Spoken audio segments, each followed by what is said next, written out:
Hello students, कैसे हैं आप सब। मैं आशा करता हूं कि आप सब अच्छे होंगे। तो स्टूडेंट्स, आज हम 10th क्लास का लाइफ प्रोसेस में न्यूट्रिशन पढ़ने वाले हैं। ये जो आपका चल रहा था, तो इसके लेक्चर 4 हो चुके हैं। आज ये 5वां लेक्चर है। तो इसमें स्टूडेंट्स चल रहा था आपका डाइजेस्टिव सिस्टम। क्या चल रहा था? डाइजेस्टिव सिस्टम आपका चल रहा था। ठीक है स्टूडेंट्स। तो स्टूडेंट्स देखें, डाइजेस्टिव सिस्टम में हमने पिछले लेक्चर्स में 2 पार्टों के बारे में पढ़ लिया था। यानी कि एक आपका मुख गुहा,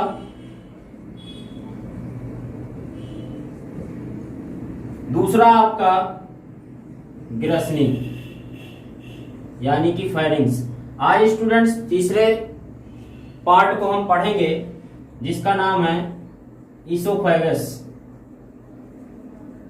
ठीक, या इसी को हम फूड पाइप भी कहते हैं। ठीक है स्टूडेंट्स, तो आज इसी को हम पढ़ने वाले हैं। तो देखें स्टूडेंट्स, ग्रास नली क्या है, तो आप बताओगे कि ग्रास नली एक पेशी, पतली और संकुचनशील नली है या नलिका है जो लगभग 23 से 27 सेंटीमीटर लंबी होती है।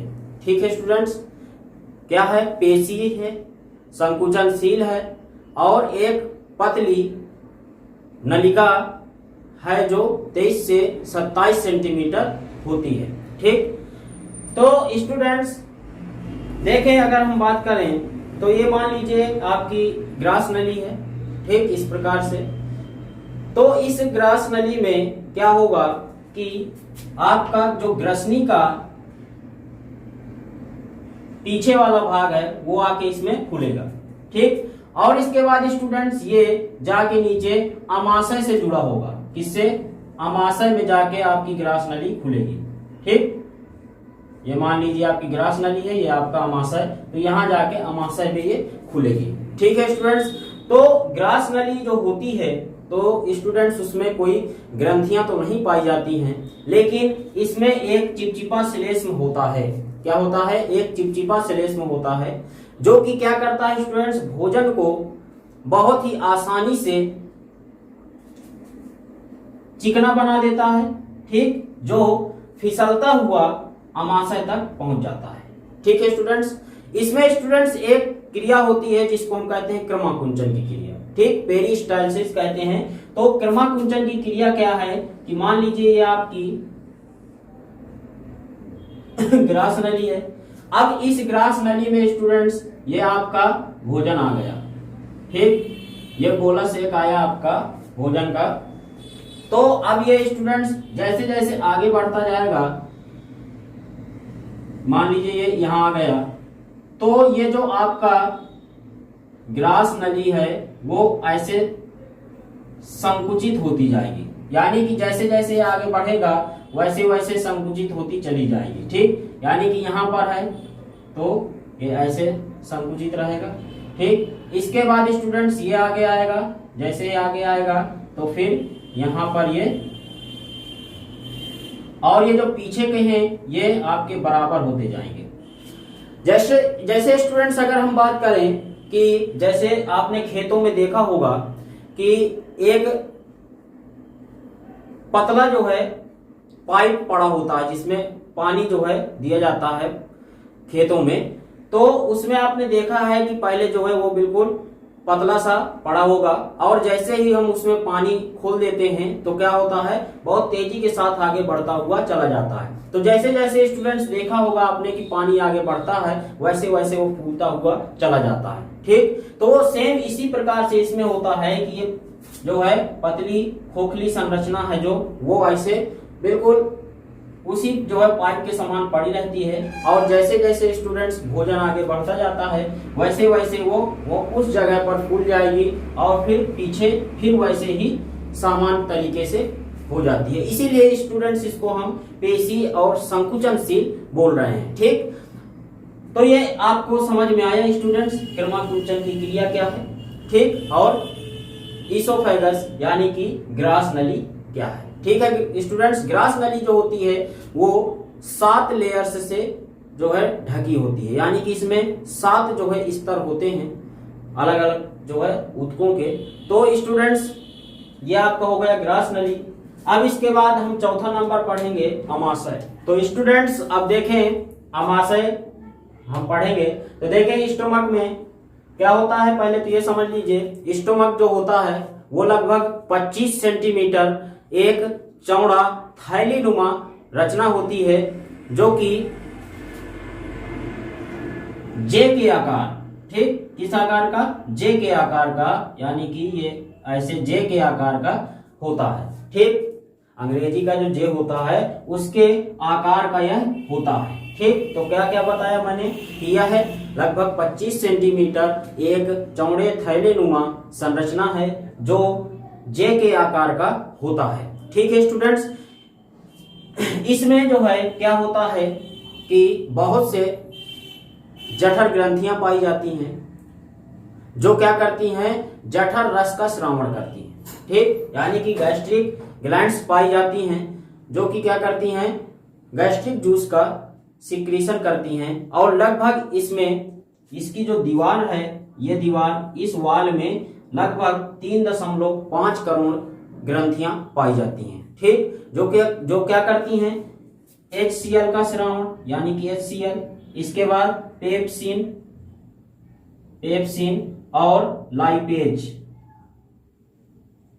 ठीक यानी कि ये जो है चीजों का सिक्रीशन करती हैं। ठीक है, ये आपके क्या है, एंजाइम्स। जो पेप्सिन है और लाइपेज है ये आपके एंजाइम्स हैं जो कि क्या करते हैं, भोजन को काइम फॉर्म में चेंज कर देते हैं, यानी कि एक लुगदी बना देते हैं। वो कौन करते हैं, ये। ठीक और HCl भी सहायता करता है। ठीक है स्टूडेंट्स, तो ये चीजें इसमें पाई जाती हैं। एक रेनिन आपने नाम सुना होगा, रेनिन, तो ये क्या है, ये भी एंजाइम से स्टूडेंट्स, लेकिन यह है बच्चों में पाया जाता है, वयस्कों में ये नहीं पाया जाता। ठीक है स्टूडेंट्स, तो रेनिन जो है वो भी एंजाइम्स है और ये क्या करते हैं, इनको मैं आगे बताऊंगा जब बताऊंगा आपको कि पाचन किस प्रकार से होता है, कौन सा एंजाइम्स क्या सहायता करता है, तो आगे बताऊंगा कि पेप्सिन जो होता है वो प्रोटीन का पाचन करता है, लाइपेज होता है वह वसा का करता है। तो इस प्रकार से आगे मैं इसको समझाऊंगा कि कौन क्या करता है। ठीक है स्टूडेंट्स, देखें जो अमाशय होता है उसमें लगभग 3 से 5 घंटे तक भोजन रुकता है और इसमें जो HCl होता है वह कार्य ये करता है कि इसको सड़ने से बचाता है भोजन को, प्लस जो है इसमें कई सारे अगर बैक्टीरिया भी आ गए, फंगस भी आ गया है तो उसको भी वो किल कर देता है। ठीक है स्टूडेंट्स, अब देखें जो ये आपका अमाशय बना हुआ है तो इसमें 4 भाग होते हैं, कौन कौन से, पहला देखें कार्डियक रीजन। ठीक यानी कि यह कार्डियक भाग है इतना आपका। ठीक है, फिर है ये फंडिक रीजन, या इसी को फंडस कहते हैं, ये इतना भाग आपका फंडिक रीजन। इसके बाद स्टूडेंट्स ये है आपका इतना ये भाग, ये आपका क्या कहलाएगा, पाइलोरिक रीजन। ठीक है स्टूडेंट्स, बाकी जो शेष भाग ये बचता है इसको हम बॉडी रीजन कहते हैं, यानी कि शेषाग्र भाग इसको हम कहते हैं या काय भाग इसको स्टूडेंट्स कहते हैं। ठीक है, अब देखें स्टूडेंट्स इसमें कार्डियक रीजन में एक स्फिंक्टर दिया हुआ है, यानी कि इसको हम क्या कहते हैं, कार्डियक स्फिंक्टर। ठीक, ये आपका स्फिंक्टर ऐसे खांच लगी हुई है और यह क्या करेगा कि इस पेट में या ऐसे जो है अमाशय में लगा होता है। ठीक, यानी कि इस प्रकार से ऐसे लगा होगा और जैसे भोजन आता है ग्रास नली से तो ये ऐसे खुल जाएगा। ठीक, जैसे खुलेगा तो ग्रास नली से भोजन क्या होगा, नीचे अमाशय में आ जाएगा। ठीक, तो जो कार्डियक रीजन है उसको आप क्या बताओगे कि यह वह भाग है जहां अमाशय ग्रास नली आके खुलती है। ठीक, इसके ऊपर क्या होगी, ग्रास नली, तो ये ग्रास नली आके यहाँ पर खुली तो इसको हम क्या कहेंगे, कार्डियक रीजन। ठीक है, इसके बाद स्टूडेंट्स जो फंडिक रीजन है वो आप बताओगे कि अमाशय के मध्य का भाग फंडस कहलाता है। और इसके बाद स्टूडेंट्स आपको यहाँ पर भी एक स्फिंक्टर दिख रहा है जिसको हम पाइलोरिक स्फिंक्टर कहते हैं। क्या कहते हैं, पाइलोरिक स्फिंक्टर कहते हैं।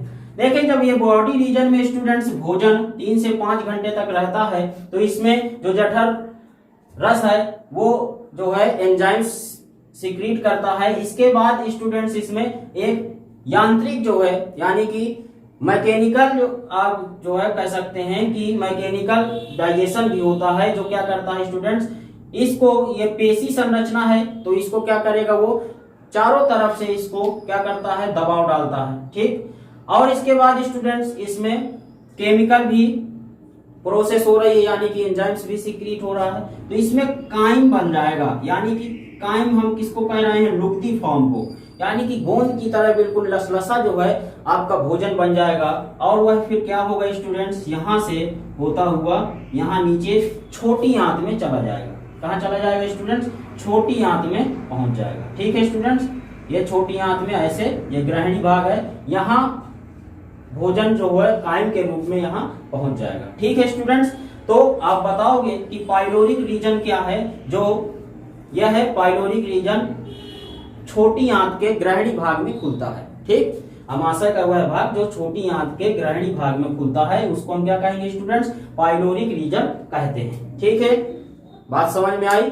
तो स्टूडेंट्स अब हम अगला पार्ट इसका पढ़ेंगे स्मॉल इंटेस्टाइन। ठीक, यानी कि छोटी आंत। तो स्टूडेंट्स देखें, छोटी आंत जो होती है तो वह लगभग 6 मीटर लंबी होती है। कितनी होती है स्टूडेंट्स, लगभग 6 मीटर लंबी होती है और लगभग 2.5 सेंटीमीटर चौड़ी होती है। ठीक है स्टूडेंट्स, यानी कि क्या आप बताओगे कि इसकी लंबाई जो होती है वो लगभग 6 मीटर होती है और जो इसकी चौड़ाई है वो लगभग 2.5 सेंटीमीटर होती है। स्टूडेंट्स जो छोटी आंत है यानी स्मॉल इंटेस्टाइन है स्टूडेंट्स, वह है सबसे ज्यादा पाचन का और अवशोषण का केंद्र होता है। यानी भोजन के पाचन का और भोजन के अवशोषण का सबसे अच्छा जो है केंद्र है। यानी कि सबसे ज्यादा आप बता सकते हो कि अवशोषण जो होता है वो छोटी आंत में होता है और पाचन भी यहाँ होता है। अभी आपने पढ़ा था स्टूडेंट्स अमाशय, तो अमाशय में मैंने बताया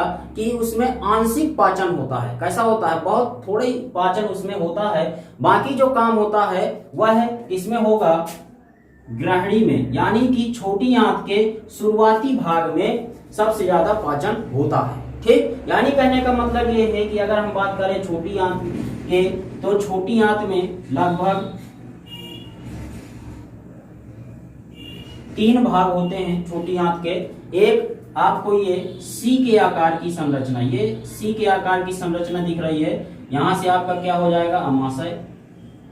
तो ये सी के जो आकार की संरचना आपको दिख रही है ये क्या है आपका ग्रहणी भाग। ठीक, यानी ड्यूडेनम। इसके बाद बीचों बीच इसका भाग होता है मध्यांत्र। ठीक, क्या होता है मध्यांत्र, यानी जिजुनम उसको कहते हैं हम। और स्टूडेंट्स सबसे लास्ट का पार्ट इसका हो जाता है शेषांत्र। क्या हो जाएगा शेषांत्र, उसको हम कहते हैं स्टूडेंट्स इलियम। ठीक है स्टूडेंट्स, तो ये 3 भाग इसके होते हैं। तो शुरुआती भाग में क्या होता है, छोटी आंत के शुरुआती भाग में पाचन होता है और इसके शेषांत्र भाग में, शेष जो बचता है छोटी आंत का भाग, उसमें क्या होता है स्टूडेंट्स अवशोषण होता है। क्या होता है उसमें अवशोषण होता है। तो इनमें देखें स्टूडेंट्स क्या होता है, अवशोषण किस प्रकार से होगा, तो इसमें बहुत छोटे छोटे विलाई लगे होते हैं। क्या लगे होते हैं, विलाई। ठीक, यानी रसांकुर। और ये जो रसांकुर होते हैं ये अंगुलाकार होते हैं, जैसे अंगुलियां होती हैं उसी के आकार की छोटी छोटी लगी होती हैं। और इनमें क्या होगा कि आपकी जो रक्त वाहिनियां हैं वो इनसे लगी होती हैं। और स्टूडेंट्स इसी में आपका जो भोजन है वो क्या होगा कि ये अवशोषित हो जाएगा। क्या कर लेंगे, अवशोषित कर लेते हैं और रक्त में पहुंचा देते हैं। ठीक, रक्त की नलिकाओं में पहुंचा देते हैं। और स्टूडेंट्स यही रक्त की नलिकाएं आप जानते हैं कि पूरे हमारे शरीर में सर्कुलेशन रक्त के माध्यम से होता है। तो इन्हीं रक्त के माध्यम से हमको पोषक पदार्थ मिल जाएंगे, यानी हमें ऊर्जावान हो जाएंगे हम लोग। ठीक है स्टूडेंट्स, तो ये आपको बात समझ में आई छोटी आंत क्या है। अब हम बात करेंगे स्टूडेंट्स अगला 6वां नंबर। अब हम पढ़ने वाले हैं लार्ज इंटेस्टाइन, और यह है पाचन तंत्र का सबसे आखिरी भाग है। ठीक है स्टूडेंट्स, यानी सबसे लास्ट पार्ट है। लार्ज इंटेस्टाइन यानी कि बड़ी आंत जो होती है वो लगभग 1.5 मीटर लंबी होती है और साथ ही 4.5 सेंटीमीटर चौड़ी होती है। ठीक है स्टूडेंट्स, तो इस प्रकार से आपने देखी होगी बड़ी आंत।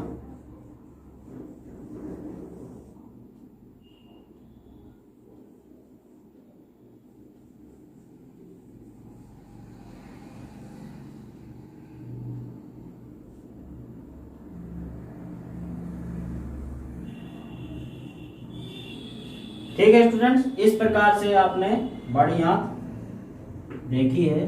तो अब इसमें देखें कि यहां से आपकी छोटी आंत जुड़ी होती है, ठीक, और इसको हम शेषाग्र उंडुक वाल्व कहते हैं। क्या कहेंगे? शेषाग्र उंडुक वाल्व। क्यों? क्योंकि यह शेषाग्र का भाग था, छोटी आंत का यह शेषाग्र भाग था, और यह जो भाग है यह बड़ी आंत का उंडुक भाग है। क्या है? सीकम। क्या कहेंगे? सीकम कहेंगे, ठीक। तो इसको हम क्या कहते हैं?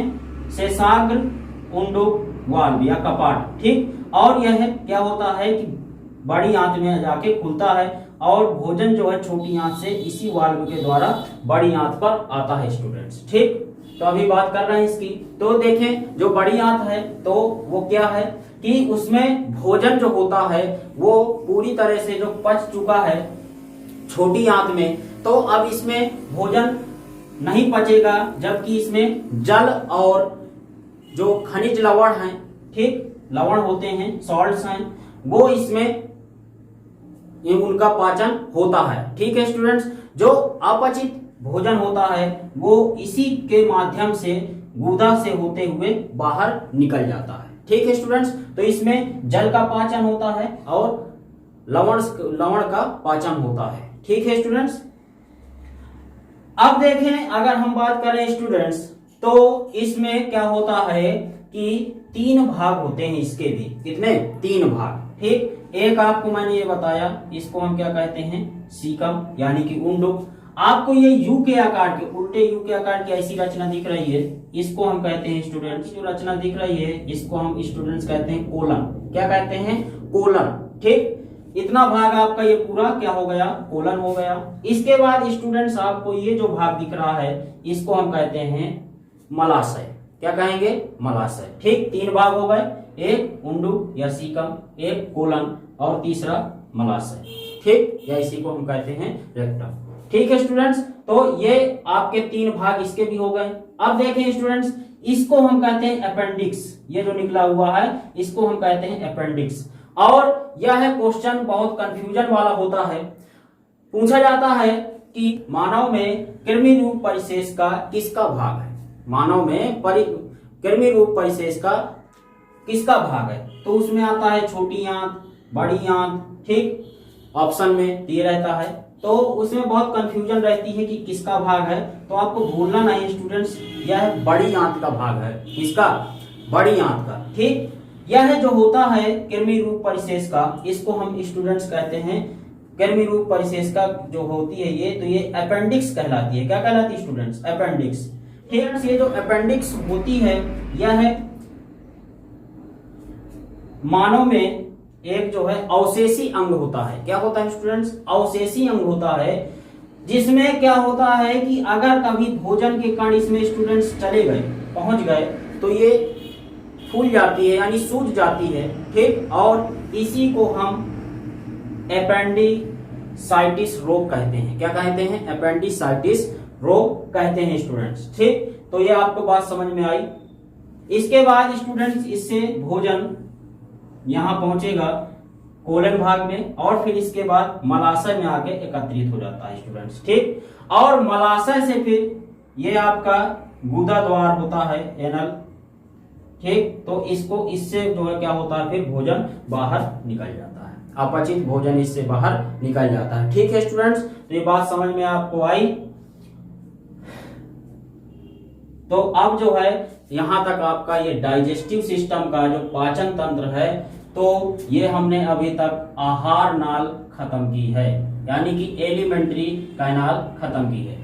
स्टूडेंट्स, क्वेश्चन आता है बोर्ड एग्जाम में आपका लॉन्ग क्वेश्चन कि मानव पाचन तंत्र की संरचना बनाते हुए व्याख्या कीजिए, ठीक, या सचित्र वर्णन इसका कीजिए। पूछ लेता है आहार नाल का सचित्र वर्णन कीजिए, मानव आहार नाल का सचित्र वर्णन कीजिए।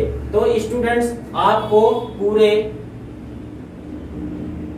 ये 6 के 6 भाग आपको उसमें बताने पड़ेंगे और स्टूडेंट्स साथ ही उसका चित्र भी बनाना पड़ेगा, ठीक। तो इसमें हमने पढ़ा पहले बक्कल कैविटी यानी मुख गुहा, दूसरा पढ़ा हमने ग्रसनी यानी फायरिंग्स, तीसरा पढ़ा इसोफेगस ग्रास नली, चौथा स्टोमक यानी अमाशय, पांचवा स्मॉल इंटेस्टाइन यानी छोटी आंत, और छठवां स्टूडेंट्स लार्ज इंटेस्टाइन यानी कि बड़ी आंत। ठीक है स्टूडेंट्स, तो ये 6 भाग हमने पढ़ लिए जो कि मानव आहार नाल के अंतर्गत आते हैं।